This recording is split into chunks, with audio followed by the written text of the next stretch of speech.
នឹកក៏មើពងត្រាចដែលឃ្លាតយូរឆ្នាំមិនភ្លេចបនដាំចងចាំជានិច្ចអានុងសាវរីមិនអាចបំភ្លេចដំឡៃដូចពេជ្រដីស្រុកកំណើតដំណាក់កនទួតអួតប្រាប់អ្នកស្រុកស្វាយតងឬស័យស្រុកថាអូនល្អពិត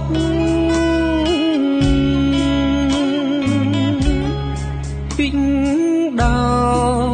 រំដួលក្លិនឈួលផ្អែមចិត្តល្អទាំងចរិតល្អទាំងសមរស់